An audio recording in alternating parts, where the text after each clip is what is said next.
Hi, welcome to the Diablo Podcast. We are online at diablopodcast.com, and we are a service of diabloincgamers.com. I am the host, Flux. I'm joined this week by Xanth. Oh, hoy hoy. And he's our hardcore columnist dude and witch doctor expertise. Thank you. And Exile, who has been living up to his name for the past few weeks and months. Where am I? Where am I right now? What is the last time you played Diablo III? Oh my god. Okay. Okay, long ago. You know. Okay, why have you not been playing Diablo III? Basically, I was one of those people who rushed to 60, got up there, got spanked pretty hard in Inferno, and I was like, wow, well, this is really no fun. And then that was pretty much the end of it for me. And that was like June, right? Let's see. I last logged in 3 months ago. That was my last login. I checked on Battle.net today. Would you estimate, if you compared your hours played during the beta and during release, which one is higher? Ooh. You know what? I'm gonna have to say that release. Well, no, definitely beta. Just the fact that it's close is pretty much makes my point. But I played both really, really intensely, and then yeah. So 104 did not draw you back in. They made a bunch of changes, and now 105 is coming up and making many, many more changes and big system changes. And maybe that'll draw you back in, or at least it drew you back into the podcast, if nothing else. Yeah, I miss you guys. and we miss you too. Hugs all around.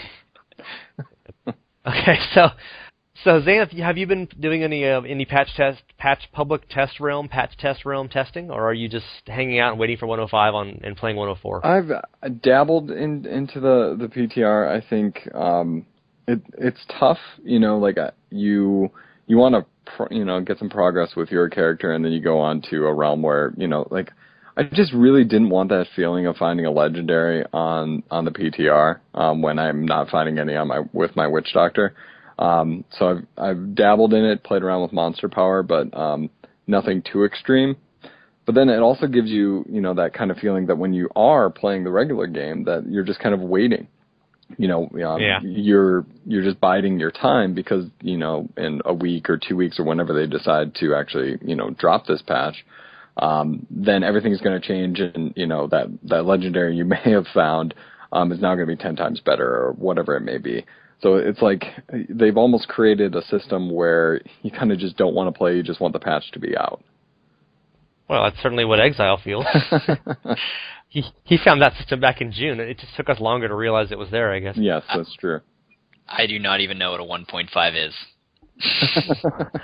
I'm that lost. So briefly a little digression on something. We got the first level 100 Paragon level hardcore character just like yesterday. Yeah. And was that you, Xanth? No. I think You're almost though. You're like 11 now. Yeah, 11. So slowly chugging along. I guess I'm not too surprised. I think I saw some people going, "Wow, that's crazy." But I think once you get into like a farming routine, it's just a matter of like putting in the time then. Like, you've kind of minimized all the risk to get there, so that when, you are getting close, that, I feel like maybe getting from 1 to 50 in Paragon and Hardcore, that's, a little more of an achievement, but, I think after that point, it's just about, killing the time and just slowly grinding. But kudos to that person, because I have not had the patience to sit and do that much grinding yet. You even have the chance. You've died. As have the rest of us. That's true. Killing off 4 witch doctors doesn't help that progress. Since Paragon came out, what have your deaths been? Like Paragon 8, 10, 12, around there? Yeah, I think the highest I lost was 13. I think I was just getting greedy and trying to push content a little bit more, because you get comfortable and then you get too comfortable, and you're like, oh, well, I can probably farm here, or I can farm there, and you put yourself in a situation that you just can't handle it, and it's too late to get out. So when you died with your Paragon level characters, was it because you got really unlucky with Waller, Arcane, Frozen, whatever, or were you trying to play Act 2 and getting over your head or something? A little bit of both. Obviously bad rolls on champions and monster packs doesn't help things, and then being in areas that you're probably not suited for. So it was really just kind of a combination of both. But I'd chalk it more up to not being as geared out as I could have been, as opposed to rolls on monsters. And did you ever get any hardcore before you burnt out, Exile? No. I used to do hardcore a lot in Diablo 2, and that I really just didn't want to revisit that aching feeling in my gut when one of my max characters died, and then suddenly you flash back to all that time you spent on that character. I knew that was not for me right away. And you were having so much fun playing normal characters, you wouldn't want to try something different, right? You might have prolonged your enjoyment of the game. I know. They could have, the resetting back to level 1 and trying. No, I did my time with most of the characters. I mean, I saved like the barbarian and stuff like that. So if I wanted to come back, that option is there for me. And you were playing Inferno back when it was actually really hard. It got a little easier in 103. It got a lot easier in 104, and it's getting much, much easier in 105, at least if you don't go on Monster Power. Okay. When you were playing, you said Inferno was super hard, you were dying constantly, which is kind of how everybody did it in those days. And it's gotten easier. Can you imagine playing, 5,000 hours of Inferno without ever dying to get a Paragon 100 hardcore? That just seems crazy to me. Yeah, based on what my experience is, which is Inferno was it wasn't even hard. It just felt impossible. and back then, so what? They've updated the Witch Doctor since then, right? Oh yeah, definitely. No, he still sucks completely. No new skills at all. Because my whole strategy was, oh man, I'm gonna have a Gargantuan. He's gonna tank for me. I've got these dogs. There's no way this is gonna fail. And then literally the Gargantuan bought me about 3 seconds, and the dogs bought me about 1 second apiece. And then next thing you know, I was like running back into town. Well, that's your field, Xanth. Obviously, they improved the minions a bit. Oh, yeah. But you weren't even using those before. I mean, you were playing Witch Doctors at 60 before minions were even usable. Yeah, you would do the... Are you using them now? Oh, yeah, I think you... it's kind of hard not to, because they've made them so attractive. Not physically, of course. Well, maybe. No, the Gargantuan and the zombie dogs, basically what they did is they've added, like, the wizard's force armor effect onto it, so that they don't get crushed by everything that hits them. Do they still die in Inferno? Yes, but it seems to be few and far between. Like, I can summon the same 3 zombie dogs at the beginning and have them by the time I'm done doing my run, because they scale with your health now, too, and with your items and what have you. So they are viable now if you decide to come back, and they really opened up the class so it's not pigeonholed to just one particular build. I mean, I can go in there and I can switch up most of my skills and find a build that seems to work, and it doesn't seem like there's a true cookie cutter for the class just yet. Okay. So with Inferno getting easier and, like, the Witch Doctor getting beefed up a bit, so wouldn't that make it even easier to get to 100 Paragon? Because it seems like Blizzard really wanted to put in this system to kind of slow it gave the hardcore people something to grind, and it feels like if they added this, if they made it easier, then it's almost like counterintuitive to like what I thought they were trying to do. I would agree with you in that fact. With it getting easier and the characters getting more powerful, it's just an extra grind. It's an extra, carrot on the stick to kind of keep you playing. But you toss in, your character getting a few additional stat points, and then the additional magic find and gold find, and then extra experience for each stack of Nephilim Ballet that you get. It's enough to kind of keep you going. And, either you're doing it for the item hunt, or you're trying to get to level 100, or you're trying to do both at the same time. It feels like there's a reason to kind of keep going in and playing. So with Monster Power, so I set my Monster Power to so it's defaulted in Monster Power 1. I set it to like Monster Power 5. So does that increase like my Paragon experience also? Yeah, well, default is 0. If you don't set it, it doesn't turn on at all. Okay. And that's considerably easier than the current 104 difficulty level. Okay. So if I set it to like over 9,000, what would happen? You'll die horribly and kill nothing. Right. We've got there's whole charts of it. It varies. It's different between, just to explain it briefly before we get into making rude opinions about it. It's different in normal, nightmare, and hell. You can set it whenever you want on those levels, and then it has a much different effect on Inferno. It scales up much higher on Inferno, and it also gives you bonus item drops. Okay. So if there's nifty little charts, little infographics Blizzard released on it. Yeah. And Monster Power 0 is not turned on at all, and that's considerably easier than the current difficulty of the game. I did a little test run with my Demon Hunter with full Magic Find stuff, and it was really noticeably much easier playing without any Monster Power on. I mean, Act 1. I was doing Act 2 very easily. And that character with that gear on could not do well at all in Act 2 in 104. I would need to put on more survival gear instead of just Magic Find stuff. And you did some PTR testing, Xanth. Did you notice you compare between them on 0 and higher? Yeah, I mean, I don't usually run with too much Magic Find gear because, again, with hardcore, I'm just trying to stay alive. Even on the PTR, I couldn't shake that feeling. But yeah, I'll definitely argue. Yeah, Monster Power 0 does feel a hell of a lot easier. I think once you start amping it up, though, you do feel the difficulty. I mean, automatically turning everything into level 63 monsters, even in Act 1, they can pack a punch. Yeah, that's kind of the big hidden difficulty thing of it, where every monster, as soon as you're on Monster Power 1 or higher, automatically becomes level 63, which previously they were 61 in Act 1 and 62 in Act 2 and 63 in Act 3 or 4. And you think, oh, one level, that doesn't make that much difference, but, it makes a big difference. I mean, that's the way everything scales up. Right. The thing I really noticed was all the crowd control stuff, because their monster level factors into all of the, if they get stunned or knocked back or frozen, etc. And as soon as you're on 63, suddenly all these zombies in Act 1 are just ignoring your stuns and walking through your knockbacks and stuff. And they're still slow, and they still don't do as much damage as Act 2 or Act 3 monsters, but just the fact that you can't stun them requires, hey, different tactics. Right. And then adding in diminishing returns on those various effects, too. But they can all drop. Now they've really flattened the difficulty level with this, so you can farm and get the same chance at really high-level gear in any of the acts. Right. Which is funny, because before the launch, they had this whole thing about they were going to do flat difficulties on Inferno, and they decided that wouldn't work, because it would have been, they couldn't balance it, so the zombies were as hard as, tongue lashers or whatever. And so they changed that, and now they've gone back to it, so. With all these changes, with Monster Power, with Inferno, with, Paragon System, and all of that.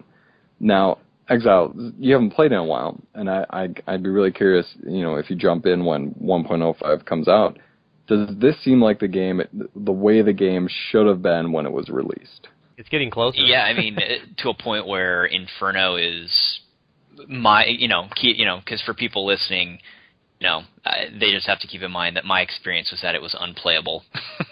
If it's playable, then yeah, I think it's worth a try. I mean, it's I'm pretty busy these days. I sort of fell out of Diablo's realm of influence.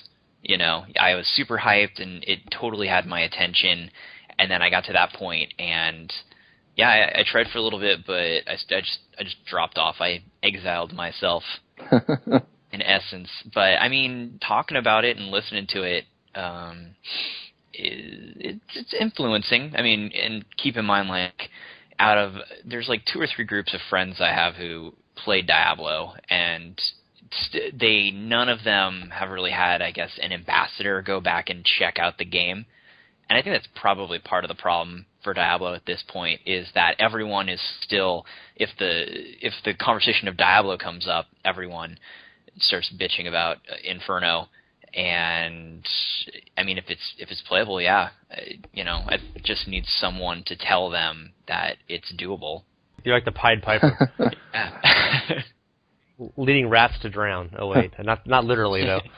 Okay, brief digression on Monster Power. They need better names. What's happened to Blizzard's acronyms?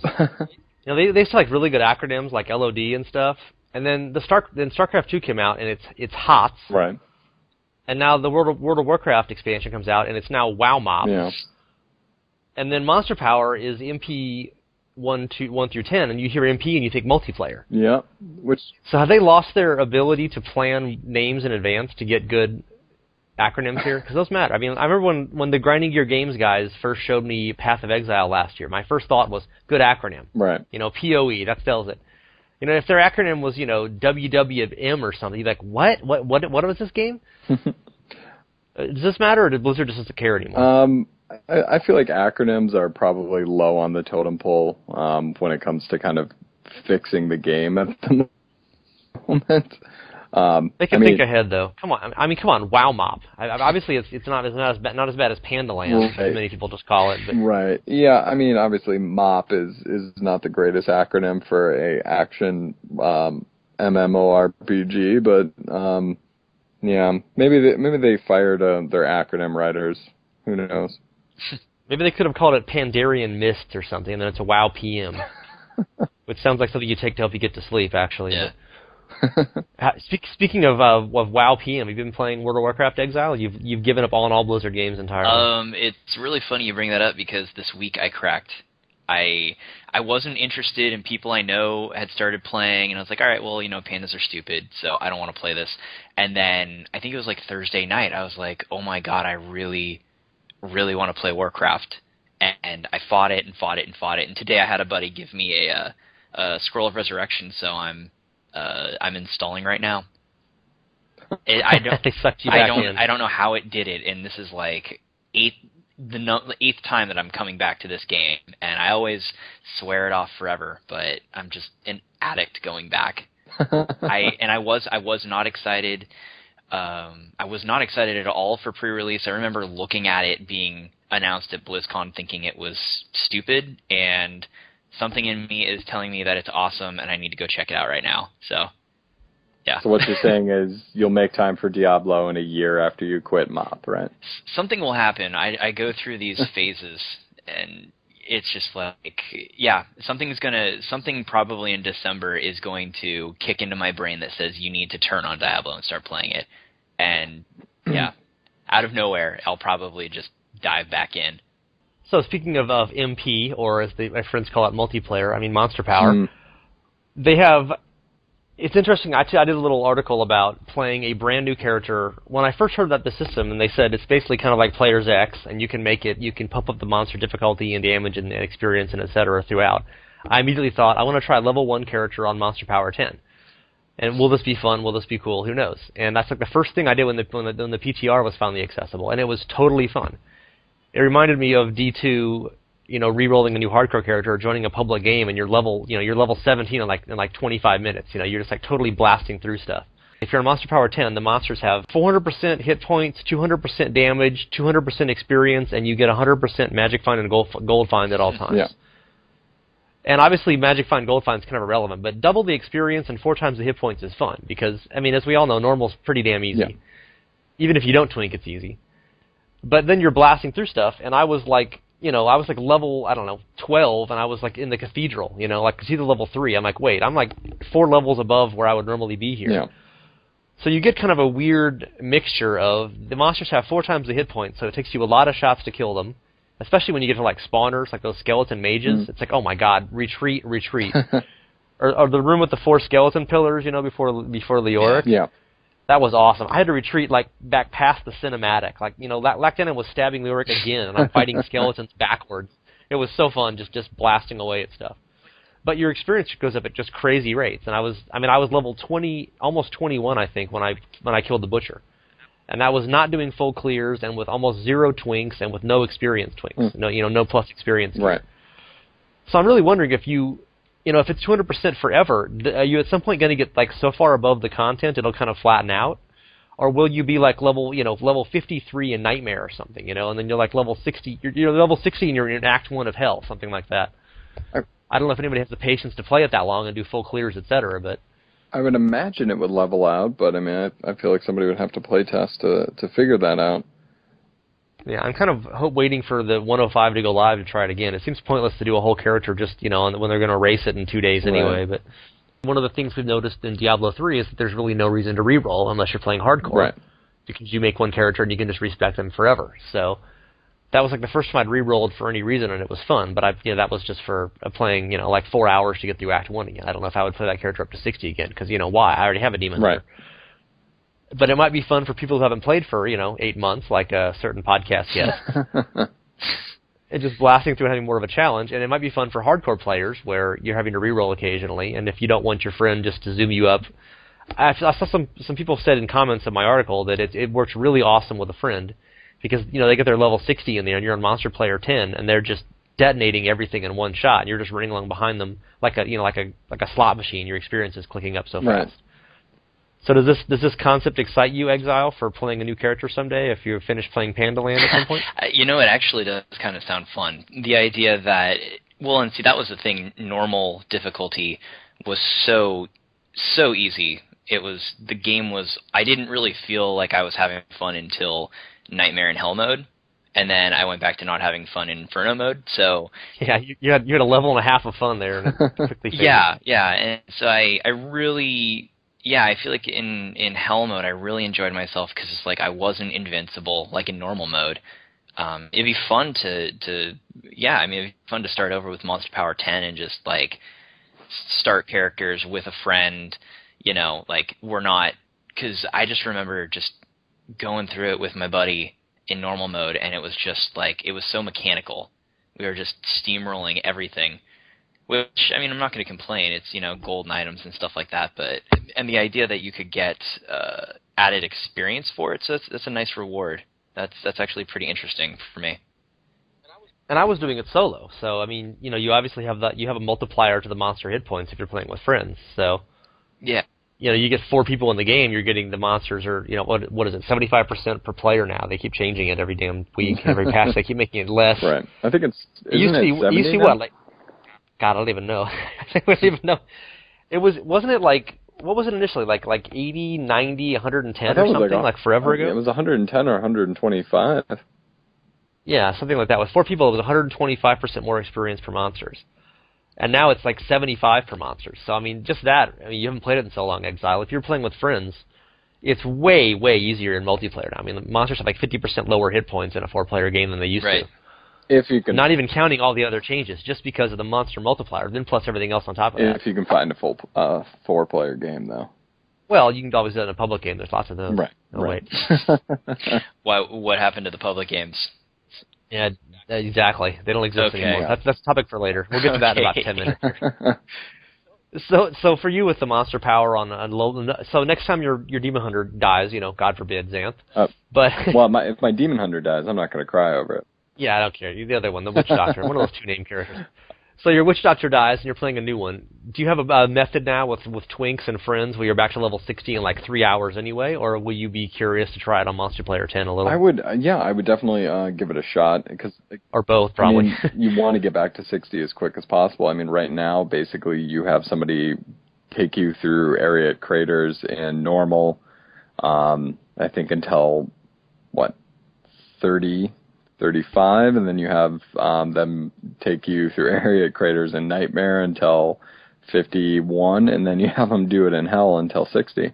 So if there's a faster way than doing that, I would definitely take it. Plus, I've seen so many people die on those runs where they step on one of those little triggers and it shoots up the ball and it explodes and that kills them. That's always actually, I think, kind of funny. I think that's the best part of hardcore is, you should know the risk going in, and then there's somebody who gets killed trying to get... I'm guessing it's not you that got shot by it. No. It's probably a little less funny then. Yeah, right? I imagine if you're, excited. Their tragedy is your comedy and vice versa. Yeah, when you see it happen, because of somebody, and I was guilty of it too. You're rushing to get to, a level that you're not truly, I guess, earning. The consequences of that action are funny when they don't happen to you. Yeah, exactly. Many things are that way. But yeah, I would definitely take advantage of it, and I'm sure you will see people doing exactly that, rushing people through on Monster Power 10 to get them back up. It used to be really, really quick to do 1 to 25 with Sultan Cool runs, because you would just run that over, and I think you could be 25 in a half an hour, maybe an hour. And especially in hardcore, that's a nice little start, to getting back towards 60. And since they got rid of that, it's a lot riskier, obviously, at level 8 or 9 to be running into Ariat Crater. But you're still exploiting the system here with just, getting a friend and then just turboing your way through it. It's not like you're actually playing the game and saying, hey, more experience. Oh, yeah. This will make things a little faster. Oh, yeah, and then you slap on, the cane set and any other bonus experience stuff that you have to make it even quicker. So maybe any listeners who don't have any friends or who don't play with any friends online will enjoy this with actually zooming up an experience like I was on the PTR, but everyone else will just use it to exploit things and go 25% faster. Exactly. Okay, good. Well, that's the Diablo way. One thing that you were mentioning earlier, Exile, was about, they're making this stuff easier, and one of the things that Jay Wilson and others have said is that, actually it's Wyatt Ching, I guess. Jay Wilson's not allowed to speak in public anymore since a certain Facebook incident. Yeah, that was kind of the last thing I ever really heard about Diablo. And I was like, that's the last thing you heard about Jay Wilson, too. Like, well, there you go. But, as they've said, Inferno was really hard initially, and people pointed out that wasn't how Diablo 2's endgame was. You could play Diablo 2's endgame with junky equipment and weird variants and stuff and still survive. And maybe you wanted to be super, uber and do uber Tristram runs and all the really hard stuff, but you didn't have to be super geared up. And then people in the early days of Diablo 3 got to Inferno and got what you got, Exile, where it was just, this is super impossible and it's not fun and I can't find equipment and the only way to get them is in the auction house, etc. And so they've really kind of obviously rethought a lot of their... we all said we wanted the game to be harder. Like, there are all these long forum posts and threads and comments and stuff. Everyone's like, oh, Diablo 2 was too easy. We want more of a challenge. And apparently the designers actually believed it. Foolish them, listening to their fans. That was the last time they did. Yeah, exactly.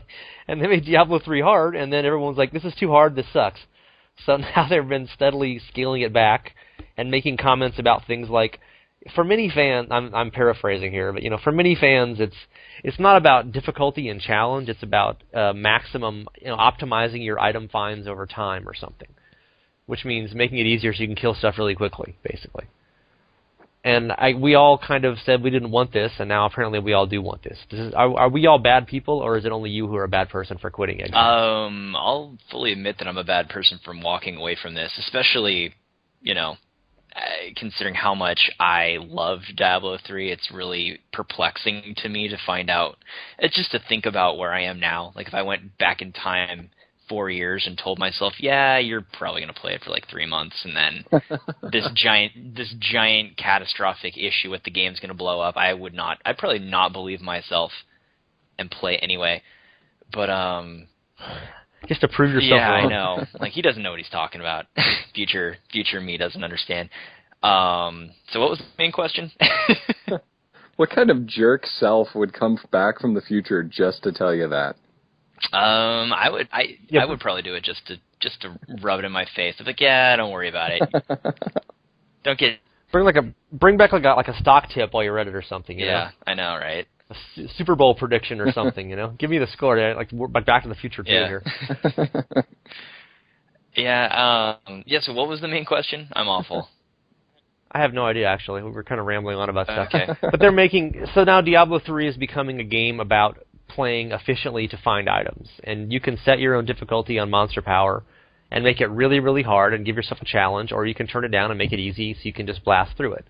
And in theory, the rewards are kind of scaling with the difficulty, whereas previously it was just really hard and you got nothing in reward. Right. Yeah, you see, that was one of the things, like, I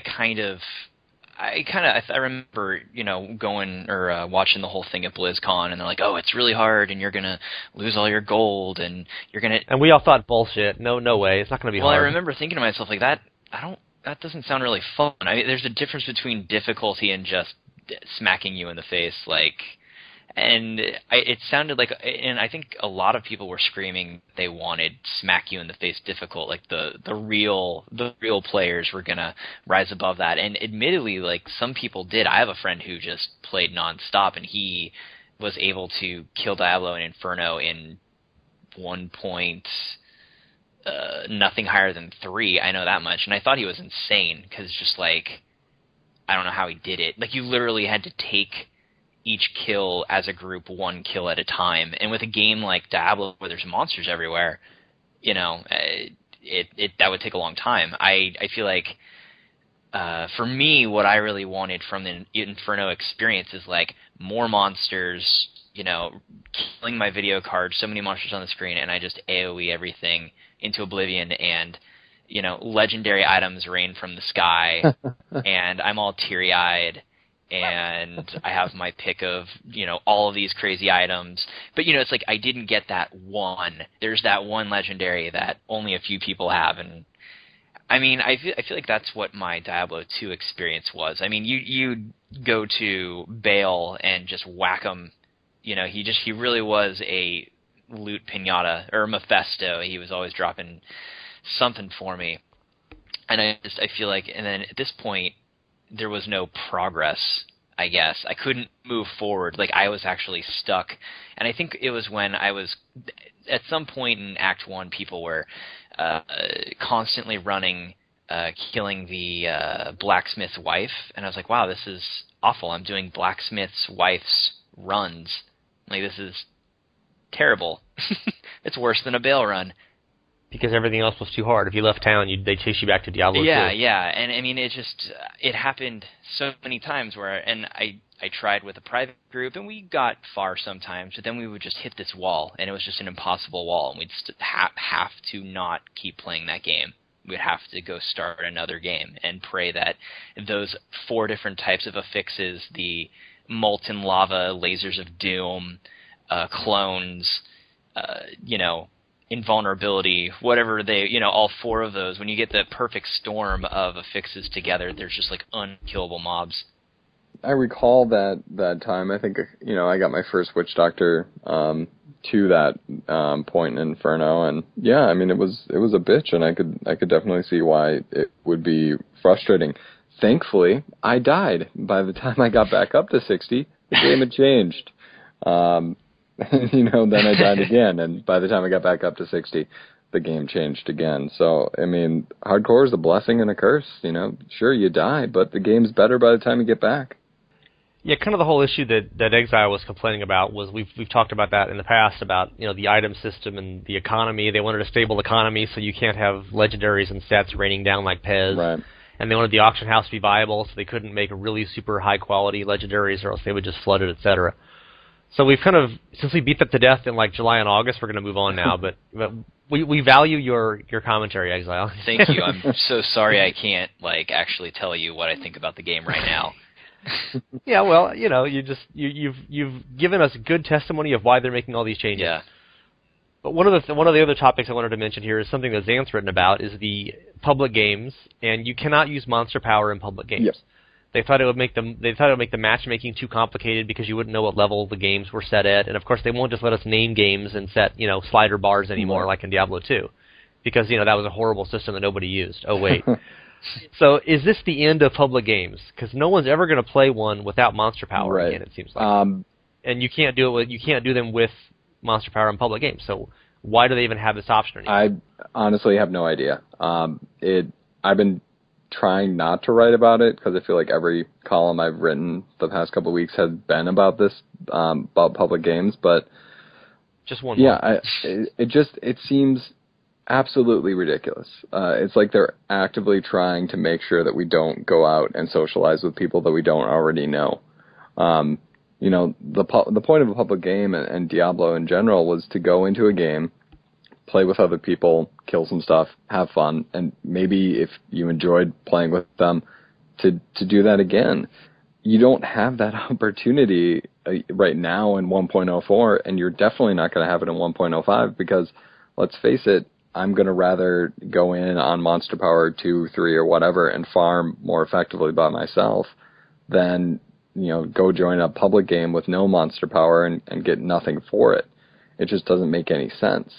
I think what they need to do is first clear the ability to join games by quest, join by act, and Monster Power. And then I think the game will open up a hell of a lot better than what it is currently. But until they do something to that effect, there's no reason to join and play with anybody. Once you're in a public game, can you switch it to private? And then turn on Monster Power? I mean, you can't turn on Monster Power until you start the game with it, though. So I guess that wouldn't even help. But I mean, in theory, you could have like a mixer, and you just, hey, let's all meet up in chat. Hey, let's trade contact lists. Hey, now let's join our game and play with friends list so we can turn on Monster Power. But that's never going to happen. Right. You'd also have to have people in chat too, and then they don't have chat in Diablo 3. Exactly. It's one of the, I think the thing I hate the most about Diablo right now is the fact that social aspect. And yes, it was loaded with spam in Diablo 2, and you had botters and all of that stuff, but you still had good people to play with, and guilds and what have you.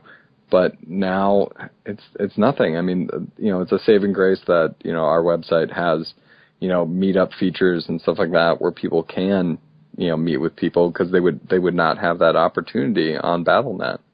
I feel like they're missing out on something. If they want people to keep playing this game, sometimes you would log in to just go through a couple runs with your friends, or especially in hardcore, you hear somebody had died or whatever, you would log in and even if you didn't necessarily plan on playing that day, try and help them out.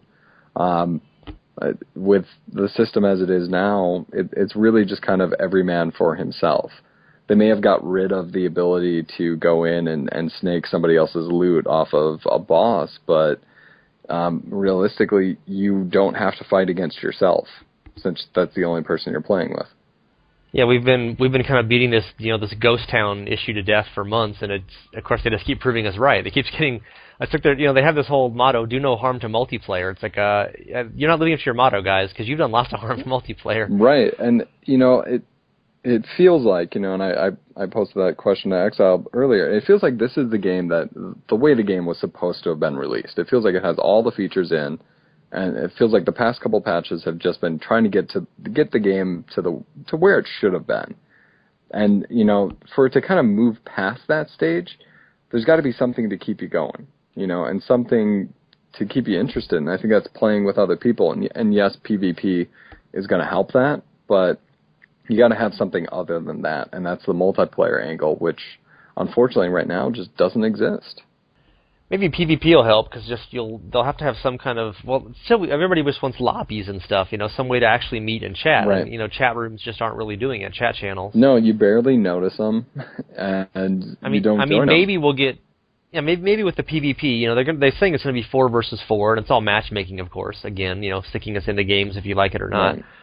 But maybe you'll. I mean, who's going to stop to talk during PvP? It's fast and furious and chaotic. But most people don't talk during games as is either. Yeah, exactly. I was thinking, so maybe you'll talk to somebody on your team and you'll have a good time playing and you'll want to go do PVM together. But nobody ever talks. You just kill, and then the round ends and you get randomly slotted into some other game with new people. And then the other thing is PvP will be really big at that time, and most people aren't going to want to shift over to the other side and kill bosses, because by the time PvP gets out, which, I mean, it's mid-October now, I'm not optimistic it'll be this year. How many people are going to be left? I feel like the population's dwindling too much at this point. Unless all those panda playing back now, like Exile comes back and takes a whole bunch with them. I've been thinking about this one for the last week, and I feel like the only way they can really get people back is with some sort of expansion. I mean, all of these changes could exist now, but I can't think of another way to get people to care about this game. Because gamers are just such jaded creatures as it is. The moment they dislike something, they don't just dislike it; they absolutely hate it and wish for the heads of those developers, or at least that is in my observation, in recent titles, and especially with Blizzard games, the demand is so high, and if it doesn't deliver, everyone, Blizzard fails is kind of like the whole feeling. But that's pretty much my only thought, was an expansion. I mean, they can keep making these changes, but the only way to really get people back would be to offer, I don't know, something. Well, they will. It'll probably be another 2 years. Yeah. So. Yeah. Yeah. I mean, I think he's right in that respect. I mean, because all these new things are really only garnering the attention of the people who are still playing, and maybe a couple fringe people who are on the outskirts that are just like, oh, well, that sounds interesting, now I'll go back in. But some of the people who had those negative experiences several months ago may have shunned the game until they hear something else, until they see something else.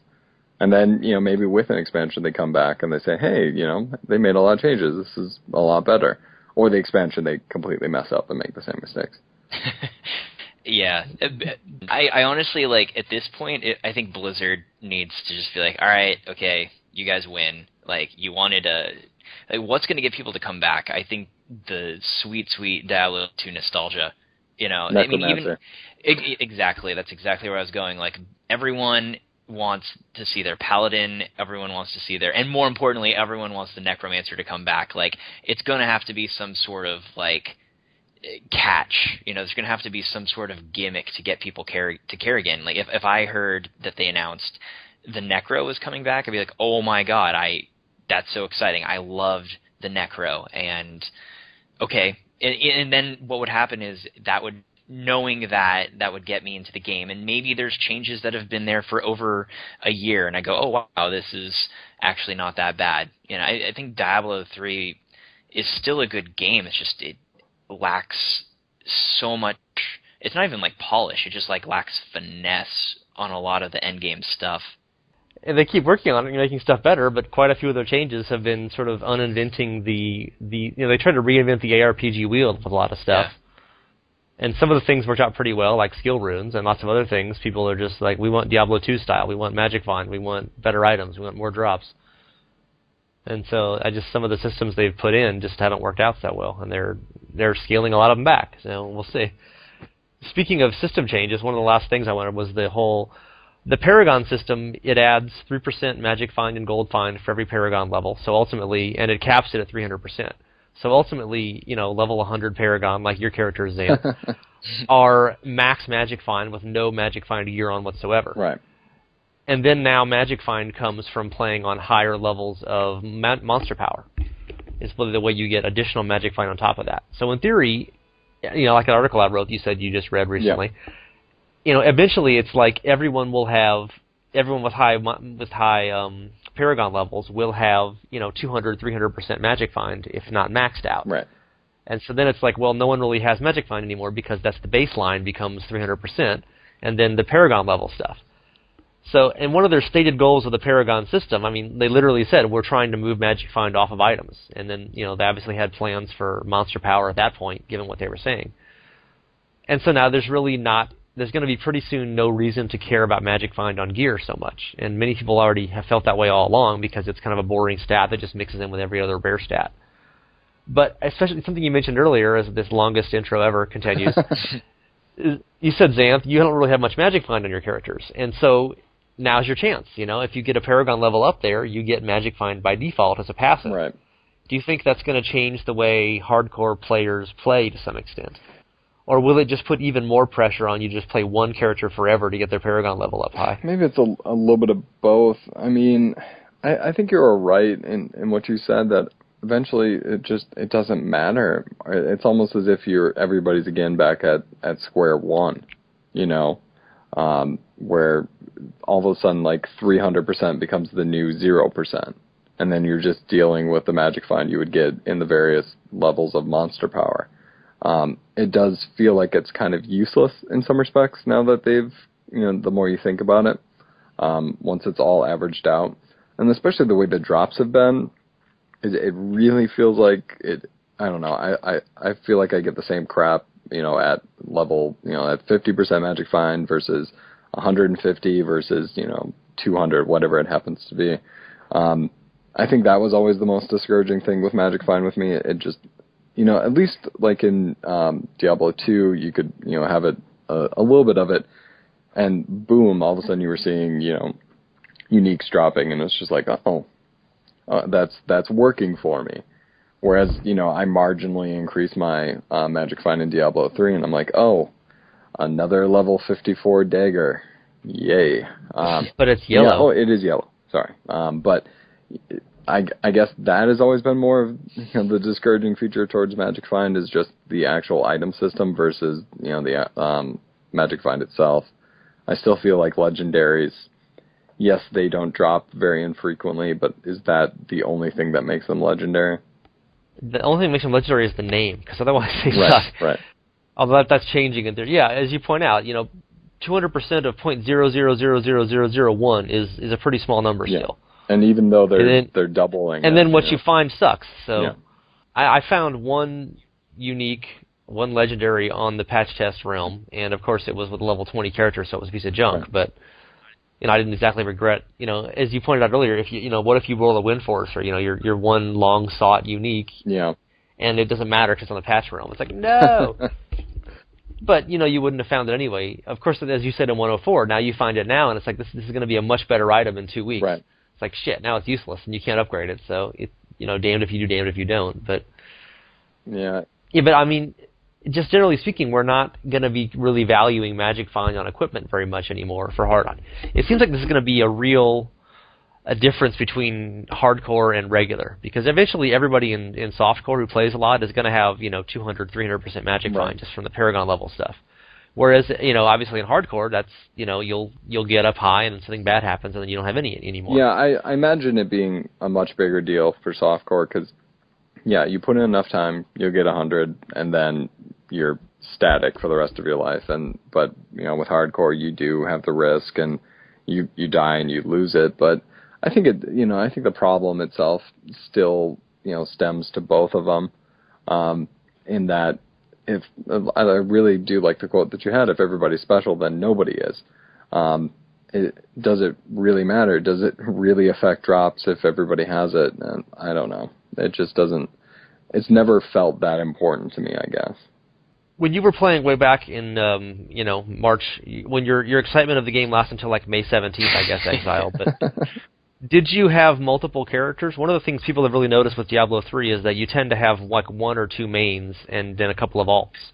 Whereas I got the feeling in D2 that most people had lots and lots of characters of different types, different classes. I had my Witch Doctor, my Wizard, and I kind of had a little bit of a Monk. Like, these were all definitely Monk and Demon Hunter were secondary. And since, honestly, I think part of the nostalgia of Diablo 2 is the fact that your characters would get deleted every, 90 days of inactivity, and so you'd have to start all over again. And with this, I know that... And you couldn't respec, so you had to make a new character to try a new build. Exactly, too, so. Exactly. And everybody said that was a bad feature, now we all miss it. Oh, wait, maybe not. Well, playing Torchlight 2, I still feel like respec should be... I know that you can get a mod for it, but I'm kind of changing the topic, but I still feel like respecing is a good idea in that respect of the respec. But then you have full respecs, you have free specs in D3, and it seems like there's never a reason to reroll.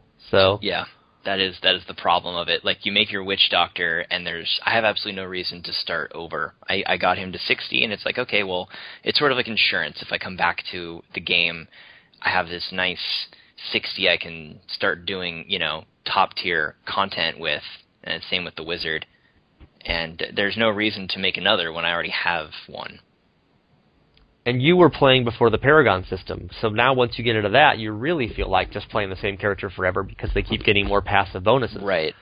So it's like it's made this huge barrier to making an alt or to re-rolling, and it's, at the same time, as Xanth said, it's going to make a real difference in the economy for hardcore over time, it seems like. Yeah. A quick noob question about the Paragon system. Is that just to Magic Find, or is that to other passives? It gives you the same bonus as a level up every time you get a Paragon level. So you get 3 to your main stat and 2 Vitality and 1 to your off stat. Okay. Plus you get 3% Magic Find and Gold Find every time. Okay. That's pretty cool. So, you get 50 levels, you've got another 150 to your strength or whatever your main stat is, which is, considerable. That makes a big difference on your damage over time. Yeah. So really there's... And hit points and everything else. So really there's like 160 levels in the game. Yeah, so basically you just level to 160 now, and once you get to 61, you start getting different kinds of bonuses. Okay. You stop getting new skills, but you start getting Magic Find and Gold Find. Okay. See, my impression was that it only Paragon levels only increased your Magic Find. I did not know that it increased your stats. Yeah, well, I mean, a high level character has like 2,000 of their main stat, like a really high level character. Yeah. So 300 more isn't exactly huge, right. But that's with really good gear kind of stuff. So. So 20 levels of Paragon is like a really high level gym being added in a socket, which isn't a bad reward. It's something. You've been talking Exile and listening. Are you over? Of course, you're installing Pandaland now, so I guess that's probably a no. But I'm gonna. Are you feeling more? Are you gonna Pied Piper your friends, or you're like, yeah, you'll kind of see how 105 goes when it comes out and think about it in 2 or 3 or 6 weeks? Yeah, I think I'm gonna wait till it's on my radar. You can't invite every skeptical person onto your podcast and convince them otherwise. I think it's worth a try. I'm not entirely sold, and then therein lies the problem with getting my friends to play, who have all since vanished, and making characters with Jack Black references. Yes, of course. I was thinking about making a monk named Skadoosh. That'd be pretty fun. Can you call one Tenacious Pan or Tenacious P? Tenacious P, I Tenacious guess. P, that'd be pretty epic. Pandacious P. What do you mean I violated the terms of service? I can't call him Jack Black. I'm sure that, immediately Blizzard probably just banned that name. I like how they actually played at BlizzCon like 2 years ago, Tenacious D. Yeah. So maybe that was the genesis of the idea. No, of course not. I keep bringing it up, and Nine Ball's always like, well, they've actually been in World of Warcraft since 1974. So nobody cares. Panda. I think we could definitely conspiracy theory that one into the ground, because after Tenacious D was there, maybe that had some sort of influence to put Kung Fu Panda in World of Warcraft. Yeah, somewhere Nine Ball's tearing his hair out. He's our one loyal World of Warcraft defender. It's like, no, they were in there forever. Yes, they were, but it's still silly and it's fun to make fun of it because Bobby's eyes. Yes, and it's Kung Fu Pandas. I mean, they're doing Kung Fu. They're monks. I don't know any better. Okay, exactly. And you're hanging in there, Xanth, and you're waiting for 105, and you're like everybody else. Yeah. You're wishing there were public games still. Yeah, just staying in there slowly. I'm definitely not playing as often as when 1.04 came out, just because with the new patch on the horizon, it does feel pointless. But I don't know. Slowly but surely, we'll get the new patch, and things will be better. Yeah, keep telling yourself that. Okay, guys, any final thoughts? I think we just had them. Yeah, I think so. That was mine. I'm kind of embarrassed about going into the world of pandas, but what are you going to do? Did you ever do the secret level, I forgot what it's called, Whimsyshire, before you quit Exile? I did not do Whimsyshire. You retired without ever doing the secret I know. unicorn Sans Whimsyshire. Maybe that's something to look forward to. Probably not, no. Okay, guys, you've been listening to the Diablo Podcast. We are online at diablopodcast.com, and thanks for your time, guys. Thank you. Thank you. Moo. I was going to see who would move I forgot first. about that. Moo. Moo. Moo, moo, moo. Moo, moo.